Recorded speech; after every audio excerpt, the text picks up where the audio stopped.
नमस्कार, आप देख रहे हैं ग्राउंड जीरो रिसर्च।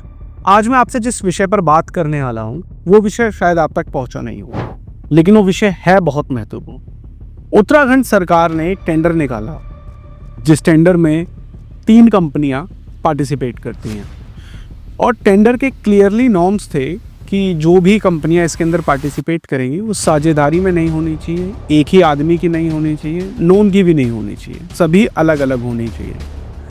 लेकिन जब ये टेंडर खुलता है, इसकी बिडिंग ओपन होती है, तो पता चलता है कि 3 कंपनियों ने इसमें पार्टिसिपेट करा था। उन 3 में से एक को ये टेंडर मिल गया और ये तीनों कंपनियां जिन्होंने पार्टिसिपेट करा था, तीनों एक ही आदमी की थी।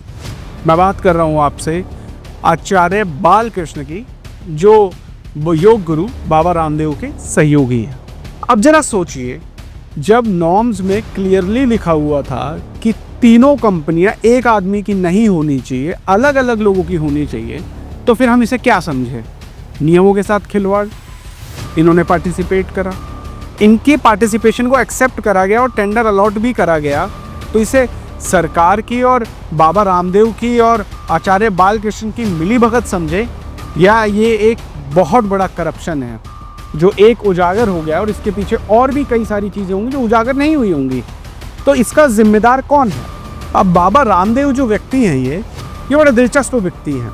बाबा रामदेव को अभी कुछ समय पहले ही सुप्रीम कोर्ट से बड़ी लताड़ लगी थी गलत विज्ञापन देने के लिए, और एक बार नहीं कई बार ये गलत विज्ञापन दे चुके हैं। अभी कुछ दिनों पहले ही बीजेपी के वरिष्ठ नेता बृजभूषण शरण जी ने भी इनके जो प्रोडक्ट आते हैं उनके ऊपर सवाल खड़े करे थे कि जिस कॉस्टिंग पे ये प्रोडक्ट बेच रहे हैं उस कॉस्ट पे उस प्रोडक्ट को बनाया भी नहीं जा सकता है, तो फिर ये कर कैसे रहे हैं और वो प्रोडक्ट की क्वालिटी कैसी है और वो है क्या जो ये बेच रहे हैं।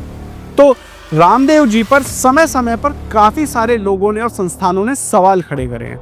जरा जानते हैं रामदेव जी के बारे में। भारत ने पूरे विश्व में योग को प्रचारित करा, भारत नंबर 1 है योग में पूरे विश्व में। तो बाबा रामदेव ने भी योग को अपना पेशा बनाया और इन्होंने योग सिखाना शुरू करा। सबसे पहले ये टीवी चैनलों पर आए, योग सिखाया, लोगों के घर तक पहुंच गए और अच्छी प्रसिद्धि मिली इन्हें, योग अच्छा सिखाते हैं ये। लेकिन बाबा रामदेव जी को उससे संतुष्टि नहीं मिली। बाबा रामदेव जी को लाला रामदेव बनना था। अब मैं लाला रामदेव क्यों कह रहा हूँ, आप कहेंगे भाई तो बाबा है आपने लाला कह दिया।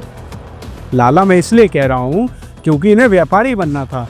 सबसे पहले ये औषधियाँ लेके आए, जड़ी बूटियाँ लेके आए, उसके बाद कॉस्मेटिक प्रोडक्ट ले आए और भी कई सारी चीज़ें इनकी आने लगी। तेल आने लगा, आटा आने लगा, टूथब्रश आने लगे, इनके टूथपेस्ट आने लगे, अन्य चीज़ें। अब मुझे आप एक बात बताइए, अगर सचिन तेंदुलकर क्रिकेट छोड़ के फुटबॉल पर ज्ञान देने लगे, आपको कैसा लगेगा? रोनाल्डो अगर आके क्रिकेट खेलने लगे तो वो कैसा खेलेंगे? मैं आपको ये बताना चाह रहा हूँ कि एक आदमी एक ही काम कर सकता है जिसमें वो एक्सेल कर सकता है, जो उसकी एक्सपर्टी हो सकती है। एक ही आदमी अगर 4 काम करने निकलेगा, एक तो ठीक कर लेगा, 3 गलत हो जाएंगे। लेकिन बाबा रामदेव बहुत सारे काम करने निकले। सबसे पहले इन्होंने योग सिखाया, फिर ये व्यापारी बने, अब इनको ठेकेदार बनना है। हम इस मुद्दे पर बात क्यों कर रहे हैं? हम इस मुद्दे पर बात इसलिए कर रहे हैं क्योंकि बने ये ठेकेदार, हमें कोई परेशानी नहीं है, लेकिन ये किसी का हक मार रहे हैं। जिस टेंडर को इन्होंने मैनिपुलेट करा, जिसमें इन्होंने अपनी ही 3 कंपनियों से पार्टिसिपेट करा, वो किसी का हक था, किसी काम करने वाले ठेकेदार का हक था, उसका हक मारा गया। इसलिए आज हम उस पर बात कर रहे हैं। हम इसलिए बात कर रहे हैं क्योंकि बाबा रामदेव भ्रमित विज्ञापन देते हैं। इसलिए बात कर रहे हैं क्योंकि बाबा रामदेव अब करप्ट होते जा रहे हैं। 2014 में जब भाजपा की सरकार बनी थी तो उसके पीछे एक बहुत बड़ा मुद्दा था करप्शन।